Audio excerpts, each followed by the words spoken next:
Can I start? Okay, thank you. So thank you for the organizers for this invitation. And I'm sorry that I missed the today's session and before, but I hope that even though we can have some discussion here. So what I will present is related to the last talk, is recent searches for unknown physics at the LHCb experiment. So I'm speaking on behalf of the LHCb collaboration. A reminder that LHCb is a single-arm spectrometer and is fully instrumented, which means that we have all the sub-detectors that a general-purpose detector usually has. So we have all the tracking, the calorimeter, the muon, and in addition, so if you see here, that's a CMS sketch and a LHCb sketch. We have this yellow part, which is, for instance, not included in CMS, Cherenkov detector for kaon and pion identification. So it's actually designed for heavy flavor physics, which is half of the talk. But also, it's explored for more general purpose physics, which I'm also discussing. So the collision takes place in this region. Since in proton-proton collisions, most of the bees are going in the forward direction. That's one of the reasons that was designed in this way. So actually, we have instantaneous luminosity is constant along the field, so we don't have the same atlas and CMS decay with time. We have a leveling of the luminosity, and the luminosity uncertainty is from 1 to 2%, depending on the data set. The detector that plays an important role on the physics I will discuss is this vertex locator, which is very close to the proton collisions, where actually you need to insert this detector after the proton collisions start. It's not inserted until the proton collisions are there, and then after you have stable beam, you insert this detector. It's getting very close to the beam. In that, it's a silicon detector. In that case, we have quite good vertex resolution, impact parameter resolution. So we can reconstruct secondary vertices quite well. The muon detector is also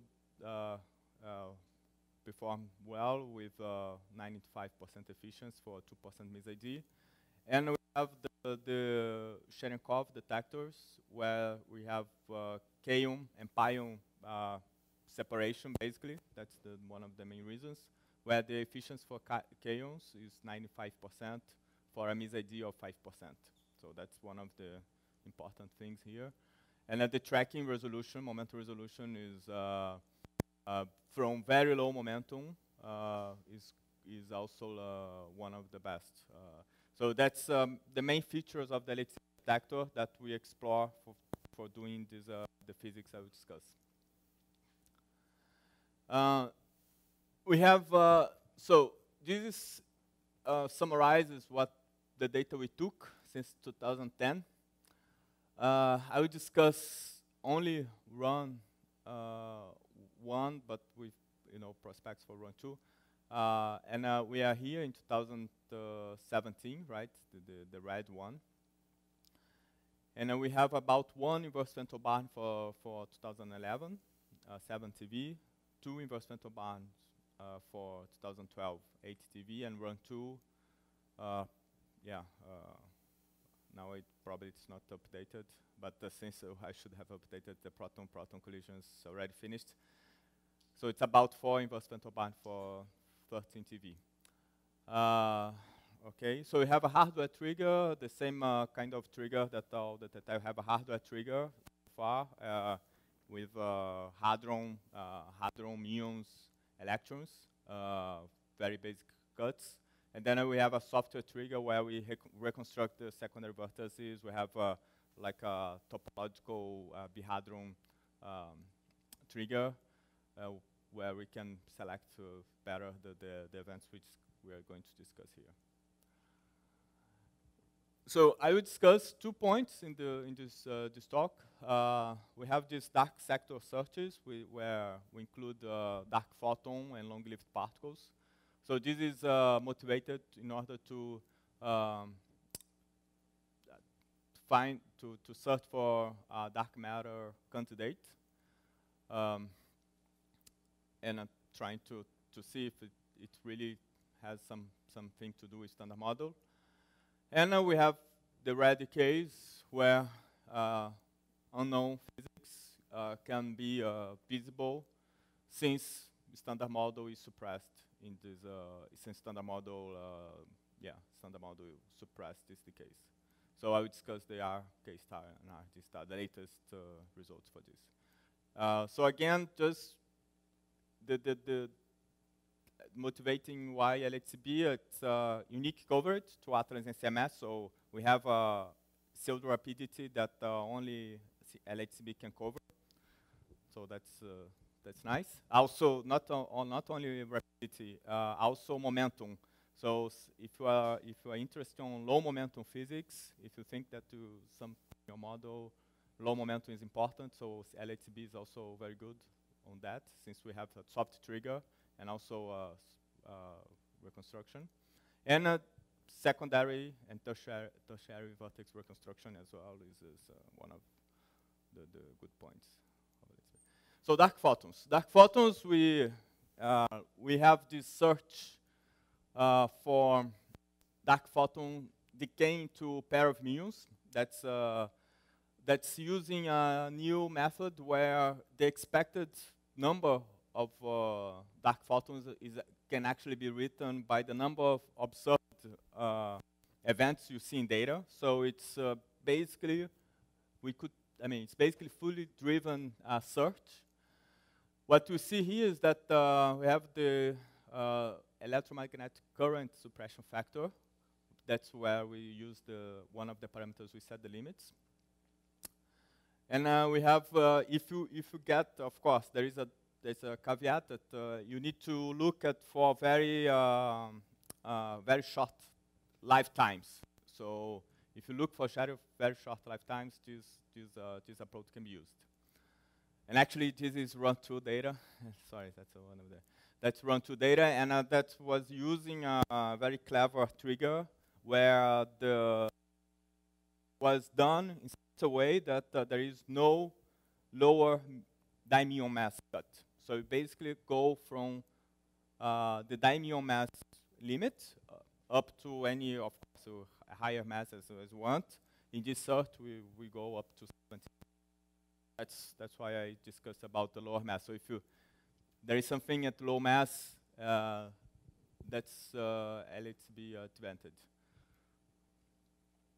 And there are three basic backgrounds for this search.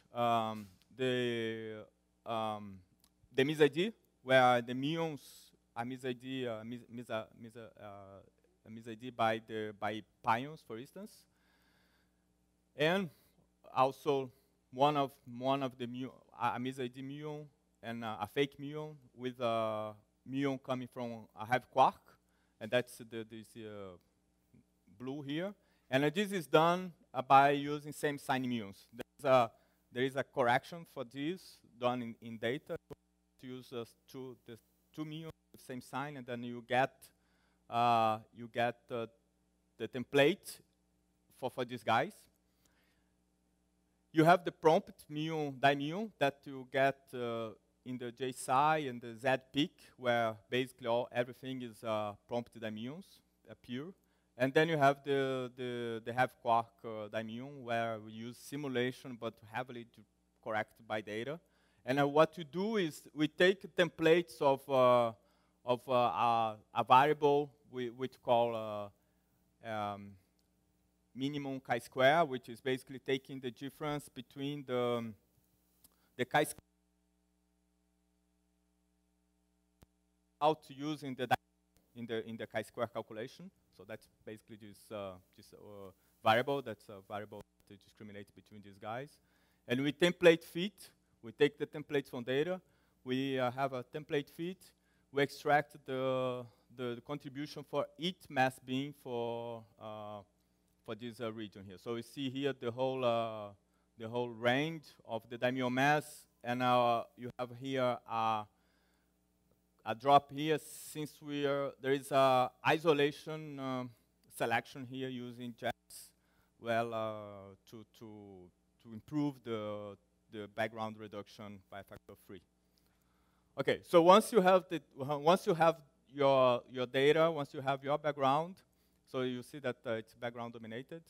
What you do is actually search for a signal where we use a signal for dark photon decay into muons for a given width, and then you search on the beams. You search on a range of your muon mass resolution, and you get the limits for this suppression factor with respect to the dimuon mass, and that's the LHCb limits we get for prompt muon search in blue, and you can compare from previous experiments, and then you see that for low dimass muon, they are actually competitive, and we extend this search above 10 GeV. That was first time, so that was something recently done. One thing that you can do is also search for displaced dimensions. You could have a dark photon that has a long lifetime, and then you'll decay in the middle of your detector. So here the main challenge is the material interaction of particles with the detector that you provide, vertices. And what was done in this case was using a data from beam gas collisions, where the material interaction, or the material map was done in a very fine way, using a very sophisticated statistical method. This is a detector paper in preparation. It's not out yet. But this is, you can see here the RF foil of the Velo, this detector I told you about that you have to insert after the beams are stable. And then once you have this, you can veto on these guys, because these are all background, and then you can search for new physics. You can search for displaced dimuons. And because of this, the mass region is really reduced for lower mass. There are other also parameters to discuss, but at the end, what you have is if you get anything below 1 in this map here, you basically excluding the long-lived dark photon production.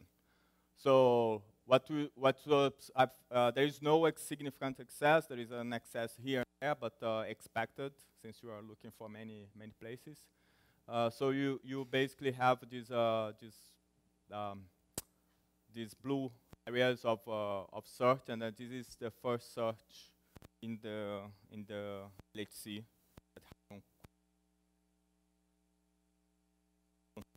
I'll discuss now more direct search. This is a long-lived particle, 2 jet pairs. So this is something that is also done usually in general purpose detectors.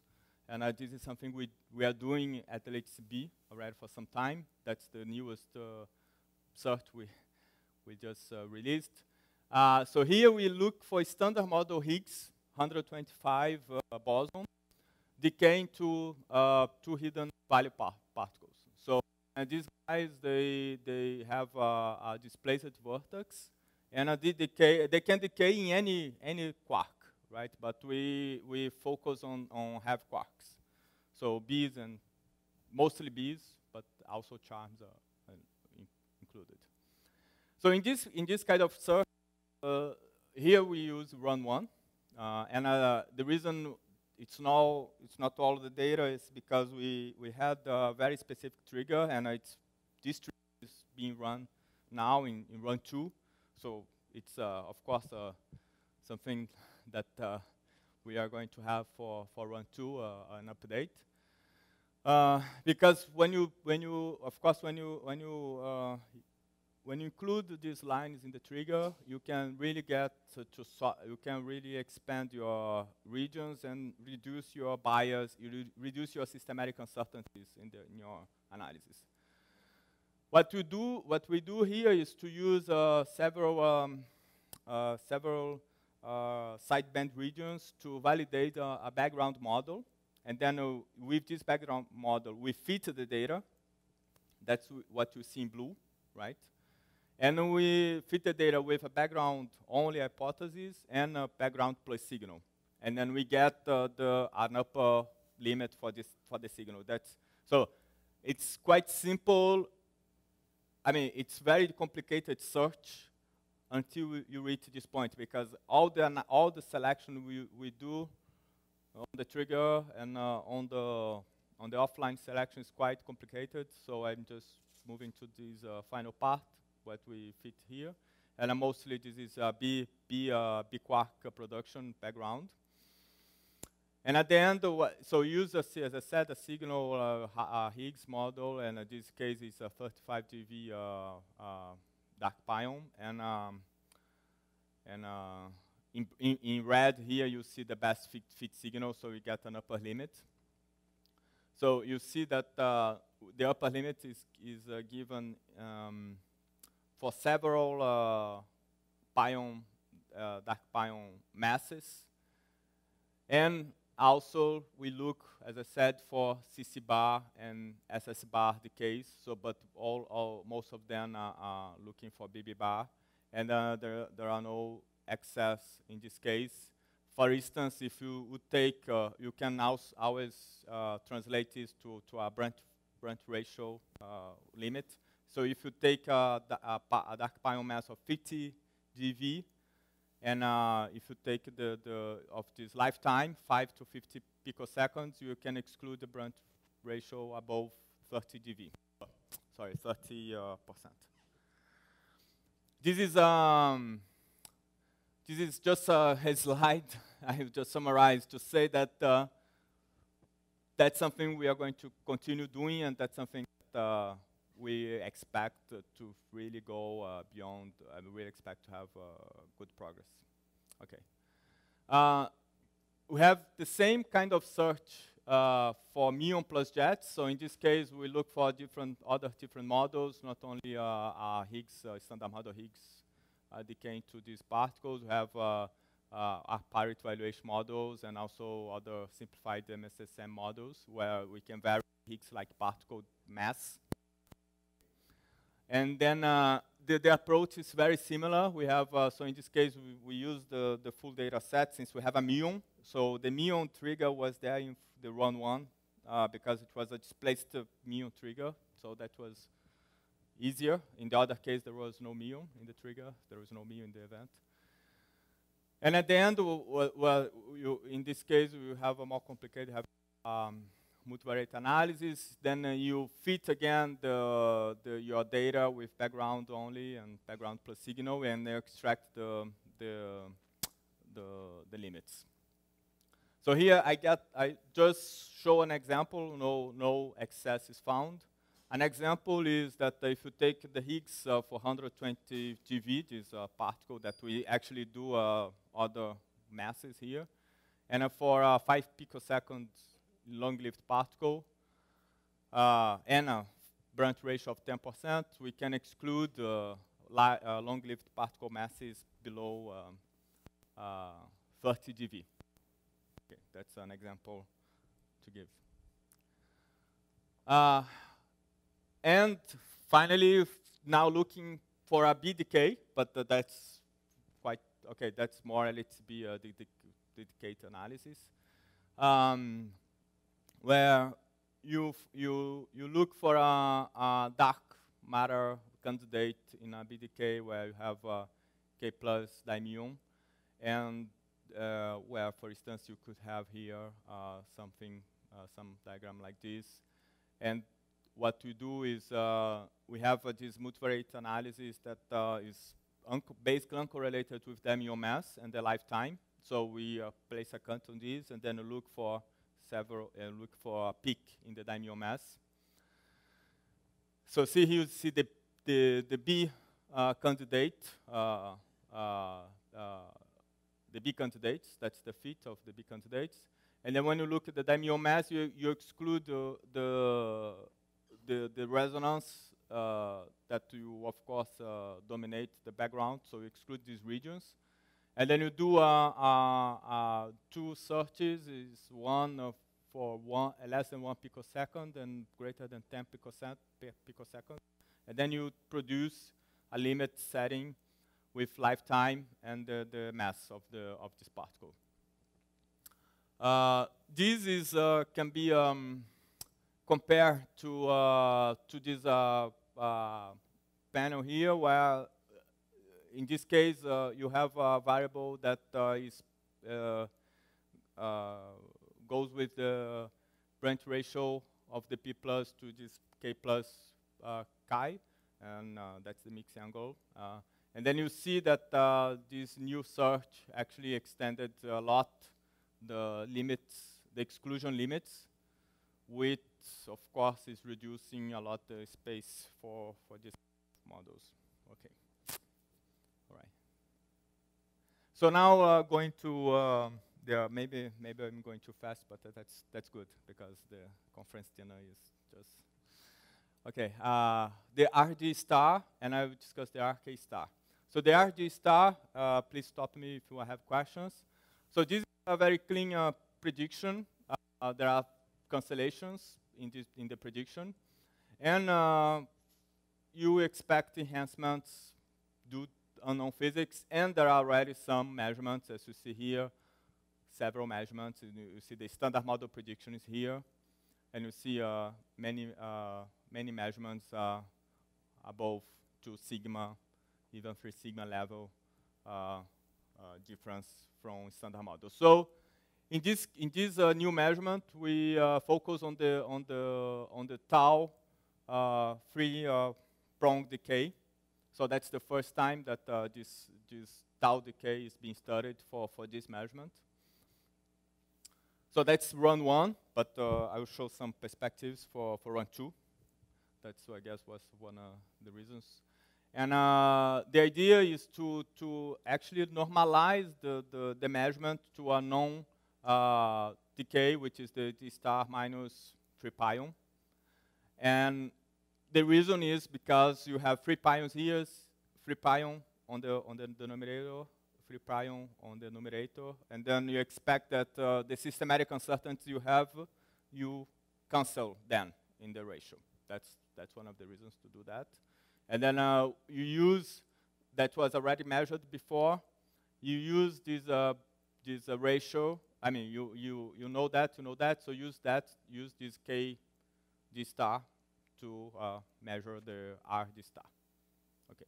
So this is actually a quite long analysis. That's because of the final state and the several backgrounds. So that's, I would say that's one of the challenges of the analysis, since you have several decays that can really fake your signal.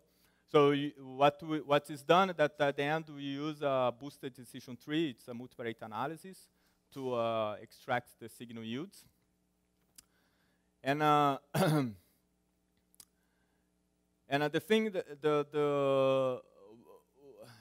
what we have, you have a B decay, and then you have the tau decay, and then what we do is actually find a tertiary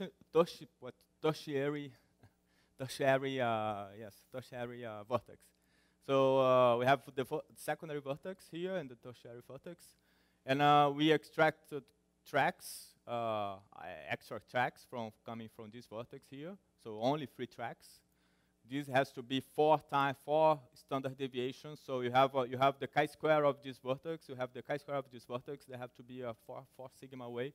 This reduced by a factor of by 3 orders no, yeah, I think by one order of magnitude the background, but keeping still 1/3 of the signal events. And use a control sample, so you see all the possible decays that can go to your final analysis are in this plot here. That's actually not all of them. That's some of them. And what you do is to know the relative fraction. So the relative fraction from this background, you use this sideband region where you fit using templates taken from simulation, and then you know which fraction you expect from each of these decays, and then you take these fractions fixed, and then you go to the signal region. And then when you go to the signal region, you actually have to include the combinatory background, which is also, well, not so big. And then you fit, you have 4 BTT beams where you fit the lifetime and the Q-square, where the Q-square is the dimuon momentum square of the squared dimuon momentum.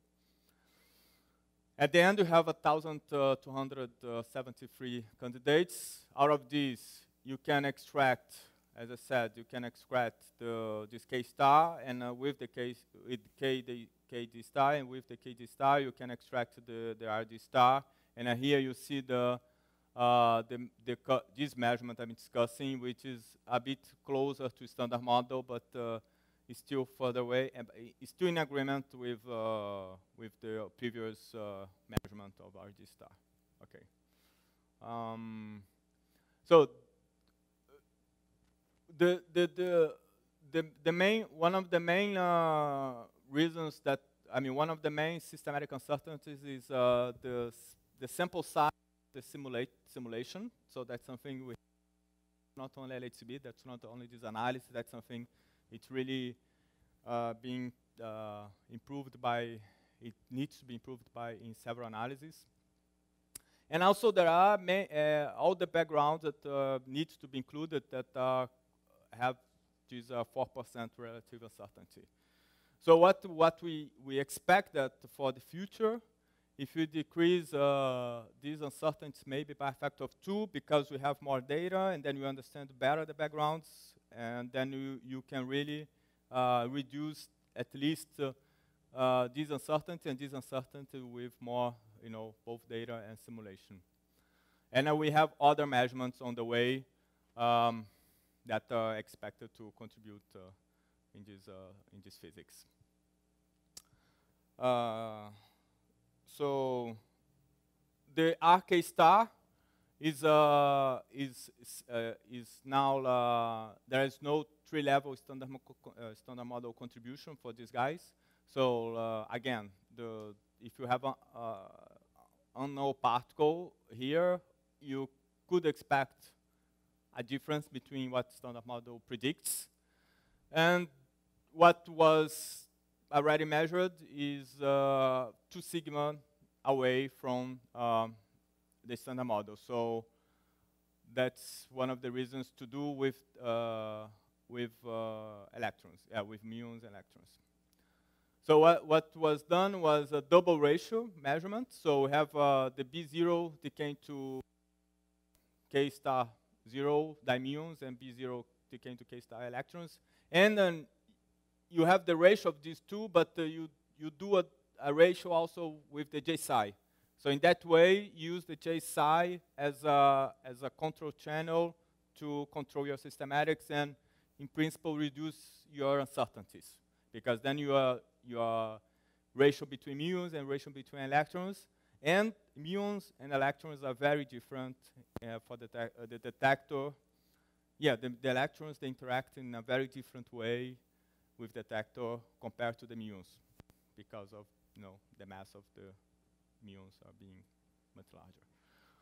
So in this case, we have 2 regions of Q square, mainly because new physics could be diluted by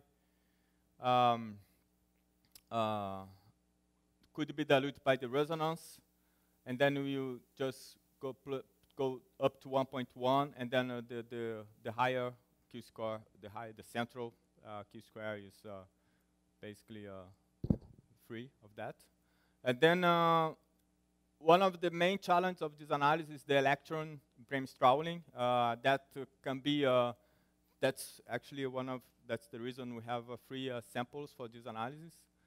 And the reason is that, and then we use many techniques to recover this. These techniques, of course, can be very different because the Bremsstrahlung can occur before the magnet, and that in that case you have the photon in a different calorimeter faster than the electron. And if it's after the magnet, that's not the case. And then you have to consider both cases. And again, use many of these kinematic conditions, moment conservation, in order to reduce this. This is just a schematic that if you reconstruct, the Bremsstrahlung correctly, then you expect that the flight direction of the bees is the same of the momentum direction of the electrons plus K star. And what we have is, as in the top plot, is the electron channel and the muon channel. As you see, the electron channel has a larger background just because of these Bremsstrahlung corrections. And the muon is much cleaner. So we divide in Q-square regions. Again, here, what is limiting the result is the uncertainties on the simulation corrections. So this is data-driven, limited by the size of the control samples we have. Modeling, in the case of the central Q-square, that is not negligible. We have the modeling of this decay that is also data-limited. And there are also, for instance, if you have several cuts in your analysis, several kinematic cuts, that at the end they can shift your result by 2%. So that's something that you are also limited, and with more information about the decays, you could reduce these uncertainties. Actually, there is a here, if you see run 2, this black line here for run 2. If you get in this red curve, if you get the same, if 1% reducible systematic, then you can go for the relative uncertainty about 7%, which is, of course, something that we want to improve. Of course, there is no systematic uncertainty improvement, and this is the systematic uncertainty improvement. So we wanted to really go to 7% total relative uncertainty. This is with statisticals, right? With statistical uncertainty. That's the final result. So there is also a disagreement with the predictions. Actually, so there is a disagreement with these predictions. And for the RK star, these are the most precise measurements to date. So this is something that really looking forward to have for run 2. But this is a challenge, if you have any ideas how to go around these problems, it's a good idea. If I have a few minutes, I would like just to say about beyond run 2. Yeah. I know that run 2 is just there, but we also think about both. So for LHCb, it's important for the community to know that we are planning to have a run 3. Run 3 is for sure. Run 4, and if we have that, potentially is the only. It's not for sure, but potentially it's only running flavor physics experiment for this period. So have here LS2, just 2019, a couple of years, then run 3, and then you have the run LS3 that it's being discussed that LHCb you'll be participating, but that's we have already a letter of interest on this. And for that we are, so this is something in the agenda, and this is that's one of the things I mean very interesting is these emerging jets. And we actually have a few lines, trigger lines that select this kind of events. But this will be a quite experimental challenge because you have all your particles being produced in the middle of your detector. But we do have triggers for this, and probably looking at these triggers, you give even more information. For instance, run 3. So run 2, we have a perspective to have an analysis on that, but this is clear. It should be a very, promising analysis for run 3.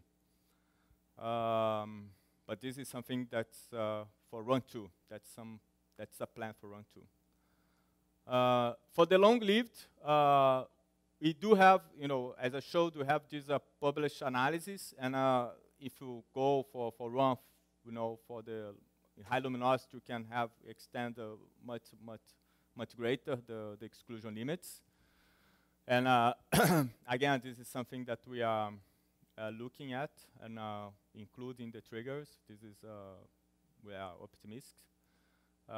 We have both muon plus jets and jet pairs. Jet pairs, again, is more complicated because you don't have the muon to ease your lives.